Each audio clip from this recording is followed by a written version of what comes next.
Class 8 के भैया बहनों, आज हम लोग भूगोल का तीसरा अध्याय खनिज और शक्ति संसाधन पढ़ने जा रहे हैं। खनिज के बारे में पहले दूसरे जो अध्याय है उसमें हम लोगों ने पढ़ा था। आप जानते हैं खनिज पृथ्वी के अंदर से निकलता है और खनिज एक अनवीकरणीय संसाधन है, अर्थात एक बार खर्च करने के बाद, निकालने के बाद इसका पुनः पूर्ति नहीं हो सकता। जैसे कोयला है, कोयला को खदान से निकालने के बाद हम पुनः उसको जो प्राप्त करते हैं, जब उसको हम उपभोग कर लेते हैं तो 1000 वर्षों 5000 वर्षों के बाद पुनः चक्रण के बाद वो प्राप्त हो सकता है।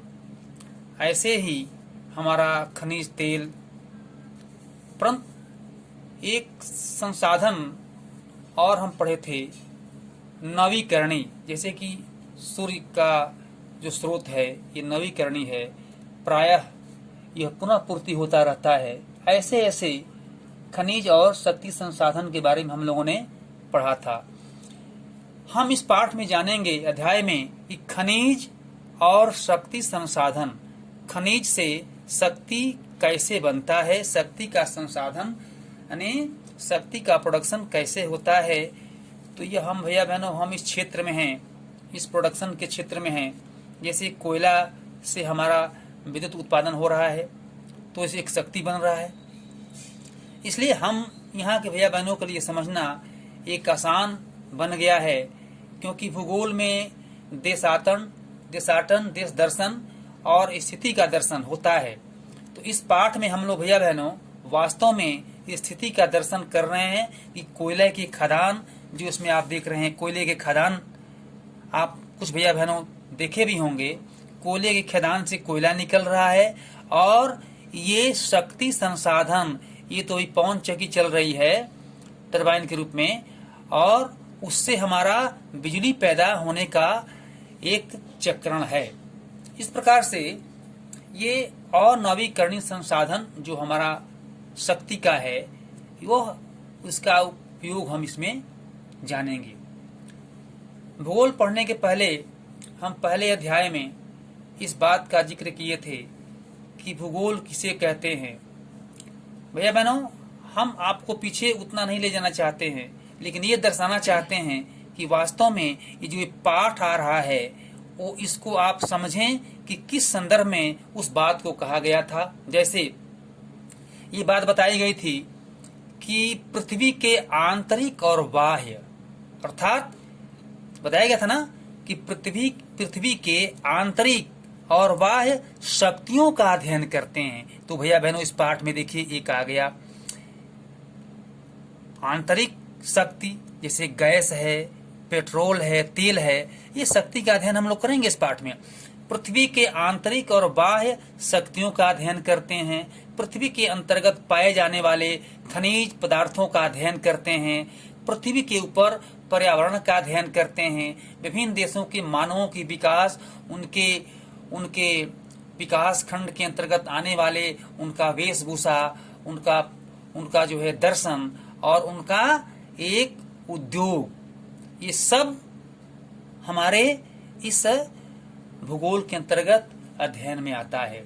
अब एक एक पाठ के अंतर्गत हम लोग इस अध्ययन को पुष्टि करते चलेंगे। आइए हम देखते हैं कि खनिज और शक्ति संसाधन।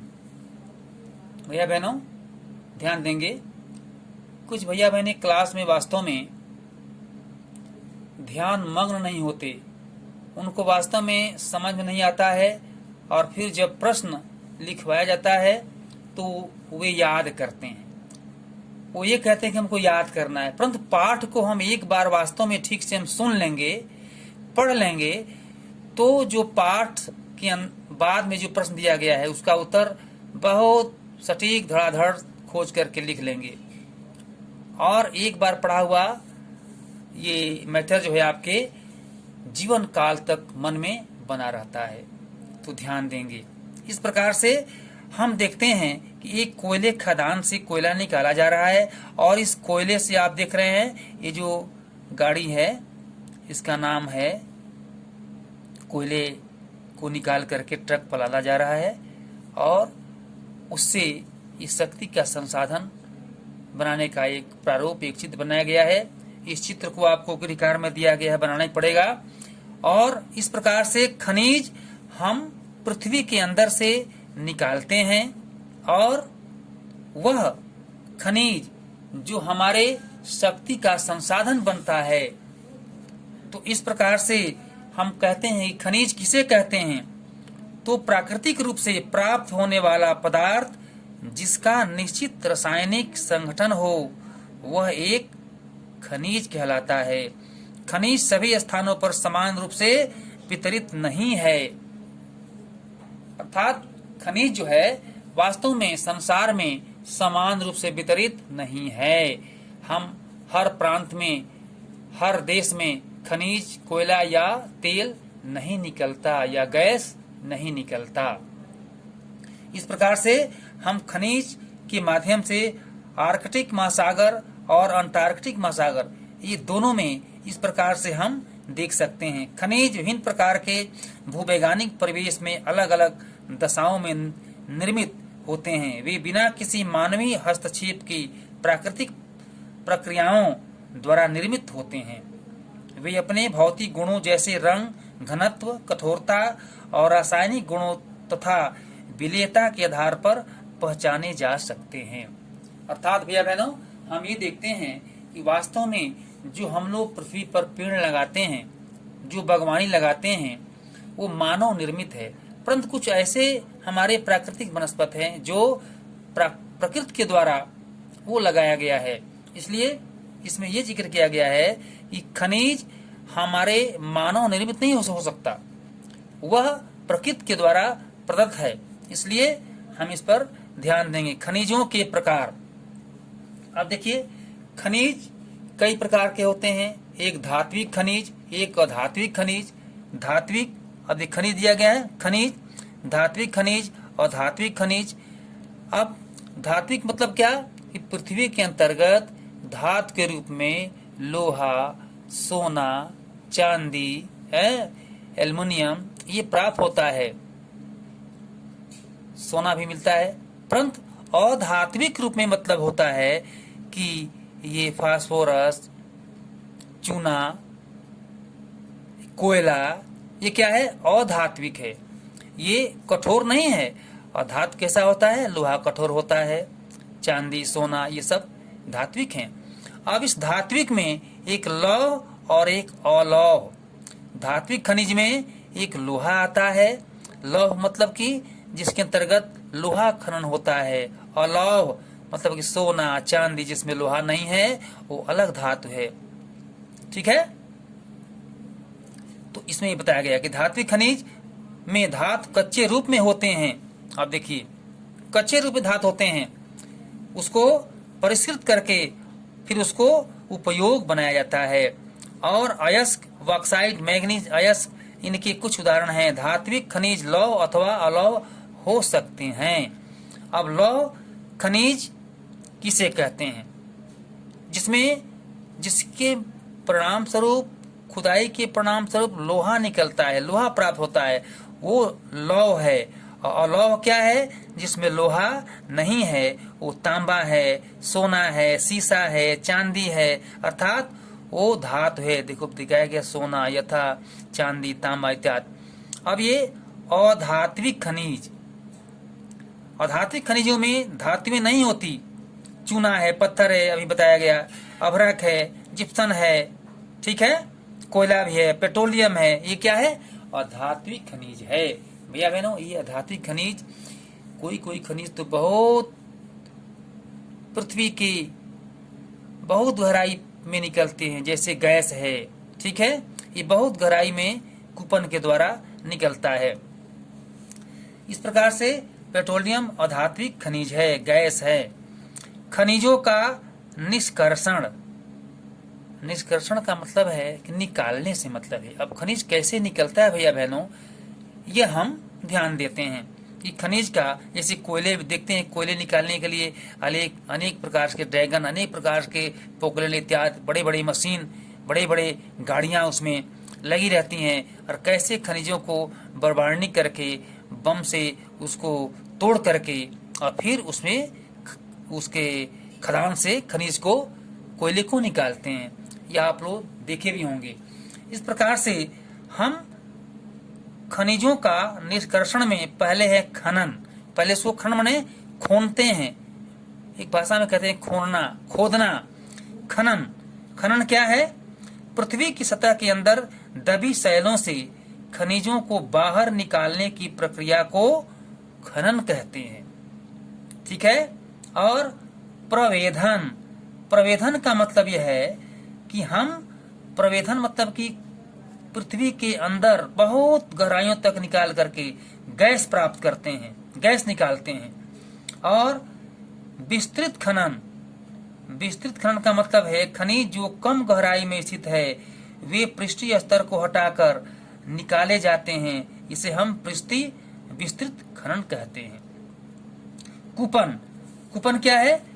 एक कूप के रूप में, एक कुएं के रूप में हम उसको शोध करते हैं कहाँ एक खनिज है, और उसके द्वारा हम मशीन से खुदाई करते हैं।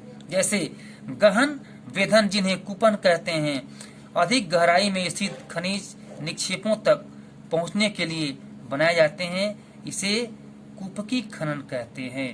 पेट्रोलियम और गैस ऐसे ही रूप में जमीन के अंदर एक कुएं के रूप में बना करके और निकाले जाते हैं। जैसे भैया बहनों आप लोग सुने होंगे इराक, ईरान, सऊदी अरब में जैसे कहते हैं कि अनेक कुओं में आग लग गया है, तेल के कुओं में आग लग गया है, तो भैया बहनों वो पृथ्वी के अंदर तेल के कुएं बनाए जाते हैं और उस कूप से, कुएं से तेल निकाला जाता है। और तेल निकालने के बाद तेलों का वर्गीकरण किया जाता है, परिष्कृत करके पेट्रोल है, क्रूड है, डीजल है। इस प्रकार से उसका एक कैटेगरी में उसमें तेल को छनन करके, परिष्कृत करके उसको चेंज किया जाता है। अब प्रवेधन जो पहले बताया गया, प्राकृतिक गैस धरातल के बहुत नीचे पाए जाते हैं। ये गैस जो है पृथ्वी के बहुत नीचे पाए जाते हैं, उसके द्वारा निकाला जाता है, जिसको हम प्रवेधन कहते हैं। आखनन, अब देखिए आखनन क्या है? सतह के निकट स्थित खनिजों को जिस प्रक्रिया द्वारा आसानी से खोद कर निकाला जाता है उसे आखनन कहते हैं। इस प्रकार से कूपन, आखनन, प्रवेधन और खनिजों का परिष्करण करना, इस प्रकार से हम देखते हैं कि यह खनिज से किस प्रकार के तत्वों का निर्माण होता है, यह भी आगे हम देखते हैं। खनिजों का वितरण, वितरण का मतलब कि भैया बहनों जैसे मान लीजिए कि आपका भोजन बन गया और भोजन बनने के बाद घर के लोग आपको परोस करके अर्थात वितरण करके आपको खिलाते हैं। बड़े बड़े कार्यक्रमों में देखते हैं कि अब तो सेल्फ सिस्टम हो गया है, लेकिन पहले क्या था?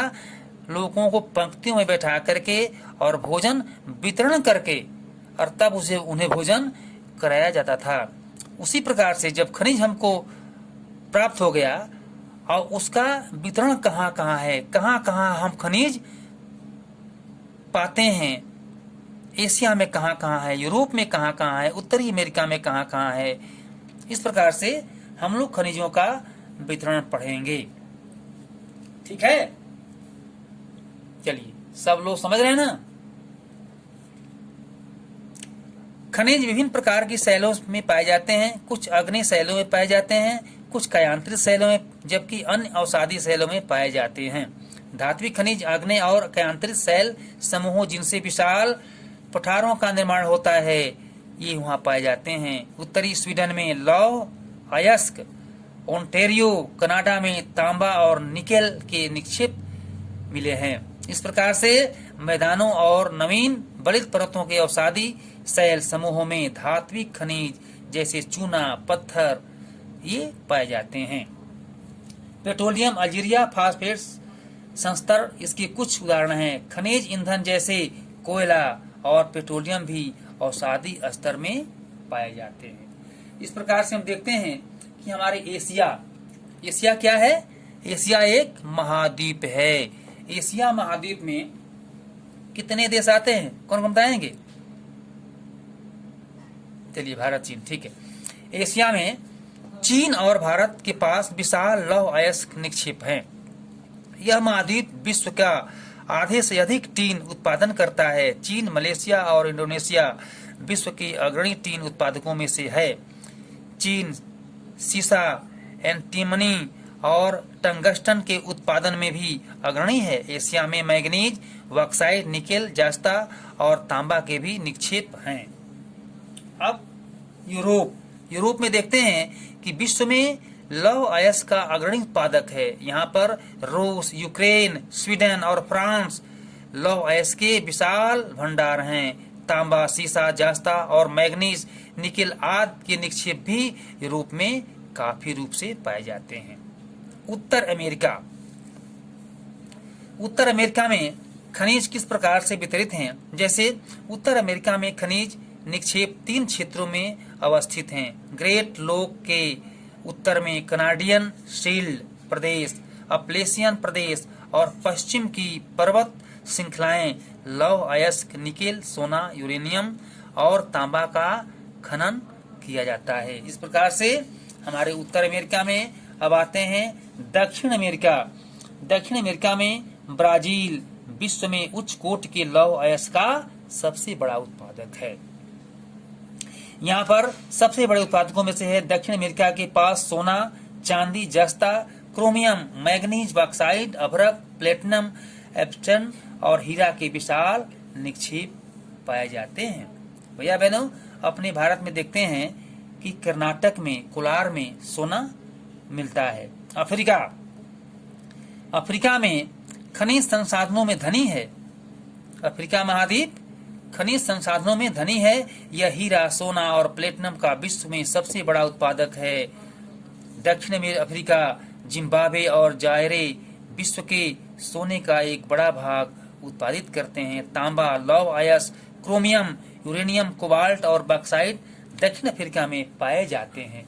इस प्रकार से भैया बहनों हम देखते हैं कि वास्तव में ये अफ्रीका में हमारे जो लौह अयस्क के भंडार हैं वो बहुत विस्तृत रूप से पाए जाते हैं। इस प्रकार से ऑस्ट्रेलिया विश्व में बॉक्साइट का सबसे बड़ा उत्पादक है। बॉक्साइट यह सोना, हीरा, लौह अयस्क, टीन और निकेल का अग्रणी उत्पादक देश है। इस प्रकार से हम देखते हैं कि अंटार्कटिका, जिसमें श्वेत महाद्वीप कहते हैं, यहाँ पर बर्फ के चादर होते हैं भैया बहनों, परंतु यहाँ पर भी कुछ खनिजों के अवशेष प्राप्त होते हैं। जैसे अंटार्कटिका का भूवैज्ञानिक पर्याप्त रूप से सुप्रसिद्ध है। यहाँ ट्रांस अंटार्कटिक पर्वत में कोयले और पूर्वी अंटार्कटिका में प्रिंस चार्ल्स पर्वत के निकट लोहे के महत्वपूर्ण मात्रा मिले हैं। अब आते हैं भारत में हम देखते हैं कि भारत में लोहा उच्च कोटि के लौह अयस्क निक्षेप भारत में पाए जाते हैं। झारखंड, उड़ीसा, छत्तीसगढ़, मध्य प्रदेश और गोवा, महाराष्ट्र के कर्नाटक में पाया जाता है। बॉक्साइट इसके मुख्य उत्पादक क्षेत्र झारखंड, उड़ीसा, छत्तीसगढ़, मध्य प्रदेश, गुजरात, महाराष्ट्र और तमिलनाडु है। बॉक्साइट जो है ये बिजली के समान में उपयोग होता है। अभ्रक निक्षेप मुख्यतः झारखंड, बिहार, आंध्र प्रदेश, राजस्थान और सबसे बड़ा उत्पादक ये निर्यातक राज्य हैं। तांबा यह मुख्यतः राजस्थान, मध्य प्रदेश, झारखंड, कर्नाटक और आंध्र प्रदेश में मिलते हैं। मैग्नीज भारत की मैग्नीज निक्षेप महाराष्ट्र, मध्य प्रदेश, छत्तीसगढ़, उड़ीसा, कर्नाटक और आंध्र प्रदेश में है। सोना भारत में कर्नाटक में कोलार में सोने के निक्षेप पाए जाते हैं। खाने विश्व की गहरी खानों में से एक है जो एक अयस्क के खनन को बहुत खर्चीली प्रक्रिया बनाती है। भैया बहनों, सोना को खुदाई करने में बहुत ही खर्चा पड़ता है और तब ये सोना महंगे के रूप में विश्व के लोगों को प्राप्त होता है। खनिजों के उपयोग, अब देखिए हम जानते हैं कि खनिजों का उपयोग किन किन कामों में होता है। अब देखिए जैसे चूना पत्थर है, नमक है, कोयला है, ये खनिजों का उपयोग हम भैया बहनों से छिपा नहीं है। कि खनिज का उपयोग किस काम में, शक्ति के संसाधन में या ऐसे किस रूप में आता है, यह हम जानेंगे। जैसे खनिजों के उपयोग में, खनिजों का उपयोग कई उद्योगों में होता है। रत्नों के लिए प्रयोग किए जाने वाले खनिज प्रायः कठोर होते हैं। इन्हें आभूषण बनाने के लिए विभिन्न शैलियों में जड़ा जाता है। तांबा एक अन्य धातु है जिसका उपयोग सिक्के से लेकर पाइप तक प्रत्येक वस्तु में किया जाता है। कंप्यूटर उद्योग में प्रयुक्त होने वाला सिलिकॉन क्वार्ट्ज से प्राप्त किया जाता है। एल्युमिनियम जिसे उसके अयस्क ऑक्साइड से प्राप्त किया जाता है। इसका उपयोग ऑटोमोबाइल्स और हवाई जहाज, बोतलबंदी उद्योग, भवन निर्माण और रसोई के बर्तन तक में होता है। तो भैया बहनों, ये उपयोग में हम जानते हैं कि कोयले का उपयोग आपसे कहा जाएगा कि कोयले का उपयोग क्या है, तो आप ऐसा नहीं कि नहीं लिख सकते, इस पर बहुत कुछ आप लिख सकते हैं। अब खनिजों का संरक्षण, इसमें भैया बहनों हम देखेंगे कि खनिज का संरक्षण हम कैसे करते हैं। जैसे कि जल भी एक खनिज है, जल का हम संरक्षण कैसे करते हैं, कोयले का संरक्षण कैसे करते हैं, पेट्रोल जो खनिज है इसका संरक्षण कैसे करते हैं। तो इन्हें हम कम से कम उपयोग करके इसका संरक्षण कर सकते हैं। खनिज अनवीकरणीय संसाधन है जो कि एक बार उपयोग करने के बाद नहीं मिलता। खनिजों के निर्माण और संचयन में हजारों वर्ष लगते हैं। मानवीय उपभोग की दर की तुलना में निर्माण की दर बहुत धीमी है, इसलिए इसका निर्माण की गति जो है धीमी है, इसलिए इसका उपयोग भी उसी गति से करना आवश्यक होगा। खनन की प्रक्रिया में बर्बादी को घटाना आवश्यक है। धातुओं का पुनर्चक्रण एक अन्य तरीका है जिससे खनिज संसाधनों का संरक्षित किया जा सकता है। इस प्रकार से हम उसका कम उपयोग करके उसे हम ऐसे बचाव के साथ उपयोग करके हम खनिजों का संरक्षण बचाव कर सकते हैं। इस प्रकार से भैया बहनों, अब शक्ति के संसाधन, अब शक्ति के कौन कौन से संसाधन है, पवन चक्की है और आपका ये परंपरागत स्रोत है, आंतरिक स्रोत है, ईंधन है, कोयला है, तापी ऊर्जा है, भूतापी ऊर्जा है, पेट्रोलियम है। एक शक्ति के कौन कौन से संसाधन है, इसको हम लोग दूसरे सोपान में, दूसरे खंड में, दूसरे दिन पढ़ेंगे। तब तक हम लोग इस पाठ को एक बार पढ़ेंगे और जो पढ़ाया गया है इस पर सुंदर से हम अमल करेंगे, गुनेंगे, तो आपकी ज्ञान में अस्थाई बनेगा। इस प्रकार से कुछ इसमें आपको चित्र बनाने के लिए दिया गया होगा और कुछ ये होमवर्क है। खनिज किसे कहते हैं, अयस्क से क्या तात्पर्य है, धात्विक खनिज किसे कहते हैं, खनन किसे कहते हैं, कुपक किसे कहते हैं, कुपकी खनन किसे कहते हैं, पवन चक्की एवं खदान का चित्र बनाइए।